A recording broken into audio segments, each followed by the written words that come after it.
ವರ್ಷದ ಹಿಂದೆ ಚನ್ನಪಟ್ಟಣ ತಾಲೂಕು ದಂಡಾಧಿಕಾರಿಗೆ ಬಂದಿದ್ದ ನರಸಿಂಹಮೂರ್ತಿರವರು ಎತ್ತಂಗಡಿಯಾಗಿದ್ದಾರೆ. ಸರ್ಕಾರ ಇವರನ್ನು ಬೆಂಗಳೂರಿನ ಕೆಆರ್ಪುರಂ ತಾಲೂಕು ಕಚೇರಿಗೆ ವಿಶೇಷ ತಹಸೀಲ್ದಾರ್ ಆಗಿ ನೇಮಿಸಿ ಕೂಡಲೇ ಚನ್ನಪಟ್ಟಣದಿಂದ ನಿರ್ಗಮಿಸುವಂತೆ ಸೂಚಿಸುವುದು ಆಶ್ಚರ್ಯಪಡುವಂತಾಗಿದೆ.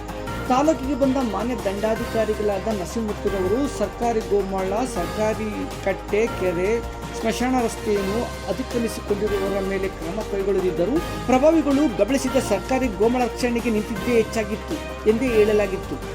ಜಿಲ್ಲೆಯ ಜನರ ನಾಡಿಮಿಡಿತ ಸಂಗ್ರಾಮ ಟಿವಿ ತಿಂಗಳ ಹಿಂದೆ ಚನ್ನಪಟ್ಟಣ ತಾಲೂಕಿನ ಗರ್ಕಳ್ಳಿ ಸರ್ವೇನಬರ್ನಲ್ಲಿ ಸರ್ಕಾರಿ ಗೋಮಾಳದ ವಿವಾದದಲ್ಲಿ ಸ್ವತಃ ಅವರೇ ಖುದ್ದಾಗಿ ನಿಂತು ಪೊಲೀಸರ ಸರ್ಪಗಾವಿನಲ್ಲಿ ಪ್ರಭಾವಿಗಳು ಖರೀದಿಸಿದನೆಲ್ಲಾದ ಗೋಮಾಳದ ಸರ್ವೆಗೆ ಬಂದು ಅಲ್ಲಿ ನಡೆದ ಕಟು ಚಿತ್ರಣವನ್ನು ಬಿತ್ತರ ಮಾಡಿತ್ತು.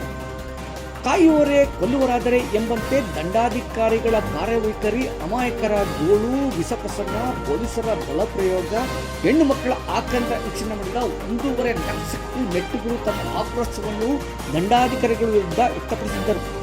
ಅಲ್ಲದೆ ಈ ಪ್ರಕರಣವನ್ನು ಗಮನಿಸಿದ ಕಂದಾಯ ಸಚಿವರು ಕೂಡ ಗರಂ ಆಗಿ ತಮ್ಮ ಅಧೀನ ಕಾರ್ಯದರ್ಶಿಯ ಮುಖಾಂತರ ಇವರಿಗೆ ನೋಟಿಸ್ ಕೂಡ ನೀಡಿದ್ದರೆಂದು ಹೇಳಲಾಗಿದೆ.